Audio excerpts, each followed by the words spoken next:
नमस्कार दोस्तों, स्वागत है आपके चैनल पर, जहां आज हम भारत के 10 रहस्यमय मंदिरों की बात करेंगे। इन मंदिरों की स्थापत्य कला, अनोखी परंपराएं और अविश्वसनीय रहस्य आज भी वैज्ञानिकों और इतिहासकारों को मंत्रमुग्ध कर देते हैं। तो आइए, देर ना करते हुए इस अद्भुत यात्रा पर निकलते हैं और जानते हैं इन रहस्यमय मंदिरों के बारे में।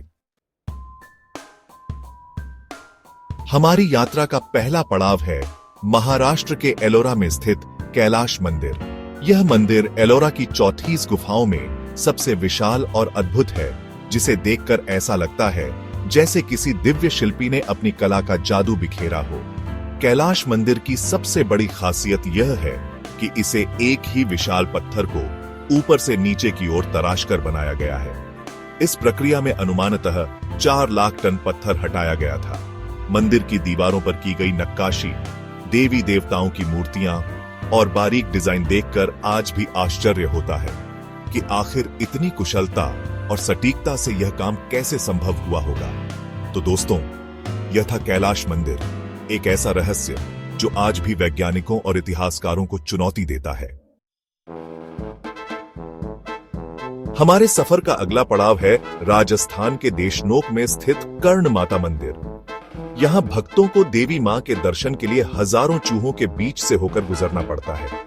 कर्ण माता मंदिर में काले चूहों को काबा कहा जाता है और इन्हें माता के भक्तों का पुनर्जन्म माना जाता है। मंदिर परिसर में लगभग 25,000 चूहे रहते हैं, लेकिन हैरानी की बात यह है कि इतने चूहों के बावजूद यहां कभी कोई बीमारी नहीं फैली। मान्यता है कि अगर कोई भक्त इन चूहों को देख लेता है या उनके ऊपर से अनजाने में पैर पड़ जाए तो उसे शुभ माना जाता है। यहां तक कि अगर कोई सफेद चूहा दिख जाए तो उसे और भी ज्यादा शुभ माना जाता है। तो दोस्तों, यह था कर्ण माता मंदिर, जहां चूहे पूजनीय हैं और उनका दर्शन करना शुभ माना जाता है। हमारे सफर का तीसरा पड़ाव है महाराष्ट्र के शनि शिंगणापुर में स्थित शनि मंदिर। यहां भगवान शनि की मूर्ति खुले आसमान के नीचे स्थापित है। इस मंदिर की सबसे बड़ी विशेषता यह है कि यहाँ के लोग अपने घरों में ताले नहीं लगाते। उनका मानना है कि भगवान शनि खुद उनकी रक्षा करते हैं। शनि शिंगणापुर गांव में आज तक चोरी का एक भी मामला दर्ज नहीं हुआ है। लोगों का विश्वास है कि अगर कोई चोरी करने की कोशिश भी करता है तो उसे भगवान शनि के प्रकोप का सामना करना पड़ता है। शनि शिंगणापुर मंदिर हमें सिखाता है कि सच्ची आस्था और विश्वास ही सबसे बड़ा ताला है। हमारे सफर का चौथा पड़ाव है राजस्थान के पुष्कर में स्थित जगत पिता ब्रह्मा मंदिर।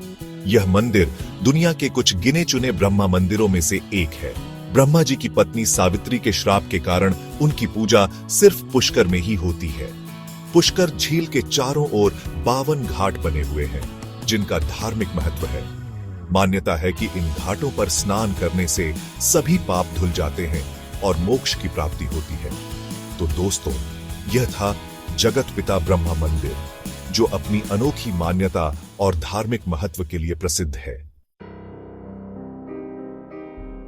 हमारे सफर का 5वां पड़ाव है असम के गुवाहाटी में स्थित कामाख्या देवी मंदिर। यह मंदिर 51 शक्तिपीठों में से एक है। मान्यता है कि यहीं पर देवी सती का योनि अंग गिरा था। इस मंदिर की सबसे बड़ी विशेषता यह है कि हर साल जून के महीने में यहाँ के गर्भगृह में पानी लाल हो जाता है। कहा जाता है कि यह लाल पानी देवी के मासिक धर्म का प्रतीक है। इस दौरान अंबुबाची मेला का आयोजन होता है, जो तांत्रिकों और साधकों का प्रमुख त्योहार है। इस मेले में देश विदेश से लाखों श्रद्धालु आते हैं। अंबुबाची मेला के दौरान मंदिर के कपाट 3 दिनों के लिए बंद कर दिए जाते हैं और मान्यता है कि इस दौरान देवी मां रजस्वला होती है।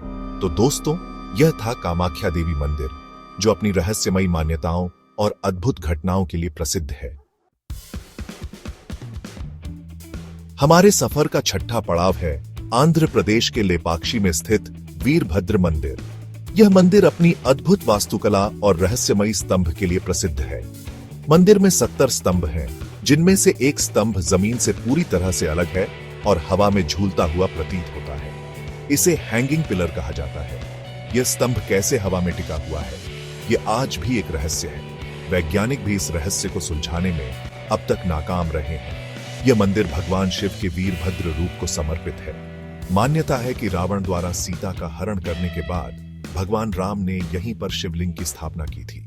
तो दोस्तों, यह था वीरभद्र मंदिर, जो अपनी अद्भुत वास्तुकला और रहस्यमयी स्तंभ के लिए प्रसिद्ध है। हमारे सफर का 7वां पड़ाव है मध्य प्रदेश के उज्जैन में स्थित महाकालेश्वर मंदिर। यह मंदिर 12 ज्योतिर्लिंगों में से एक है। महाकालेश्वर मंदिर अपनी भस्म आरती के लिए प्रसिद्ध है। इस आरती में भगवान शिव का अभिषेक श्मशान से लाई गई राख से किया जाता है। मान्यता है कि भस्म आरती में शामिल होने से सभी पाप धुल जाते हैं और मोक्ष की प्राप्ति होती है।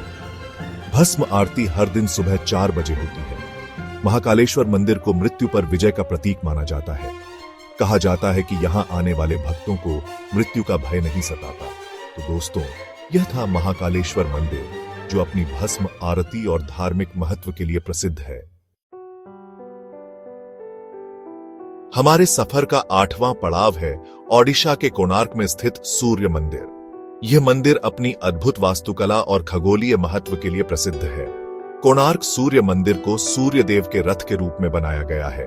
इस रथ में 12 जोड़ी पहिए लगे हुए हैं, जो साल के 12 महीनों को दर्शाते हैं। रथ को खींचने के लिए 7 घोड़े बनाए गए हैं, जो हफ्ते के 7 दिनों का प्रतीक है। मंदिर की संरचना इस तरह बनाई गई है कि सूर्योदय के समय सूर्य की पहली किरण सीधे मंदिर के गर्भगृह में प्रवेश करती है।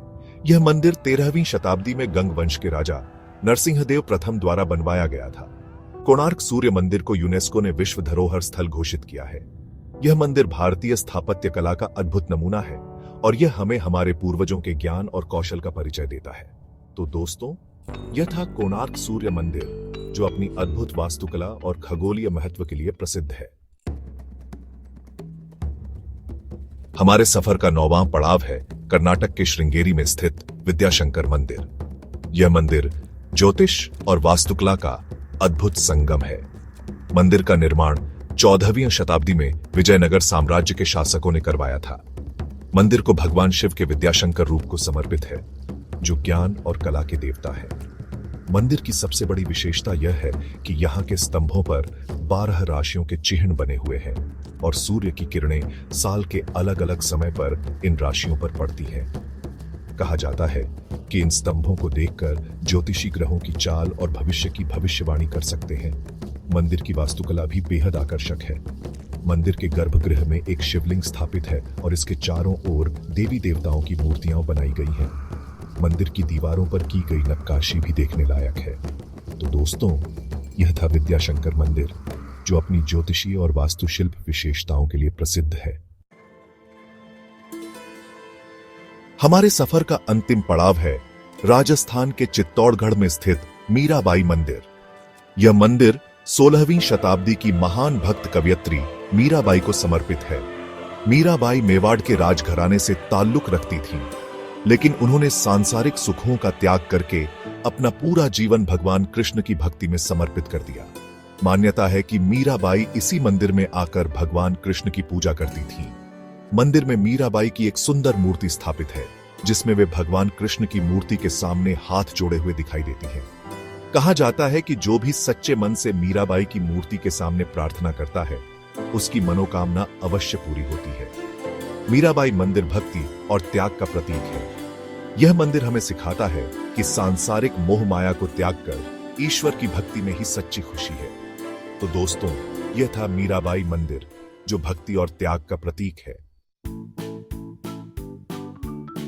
तो दोस्तों, यह थे भारत के 10 रहस्यमय मंदिर, जिनकी स्थापत्य कला, अनोखी परंपराएं और अद्भुत रहस्य आज भी लोगों को आश्चर्यचकित करते हैं।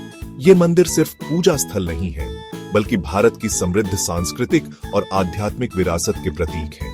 इन मंदिरों में हमें अपने पूर्वजों की कला, ज्ञान, आस्था और विश्वास की झलक दिखाई देती है। ये मंदिर हमें याद दिलाते हैं कि भारत की धरती हमेशा से ही रहस्यों और चमत्कारों से भरी रही है। आशा है आपको यह वीडियो पसंद आया होगा। अगर आपको यह वीडियो पसंद आया हो तो इसे लाइक और शेयर जरूर करें। साथ ही ऐसे ही रोचक और ज्ञानवर्धक वीडियो देखने के लिए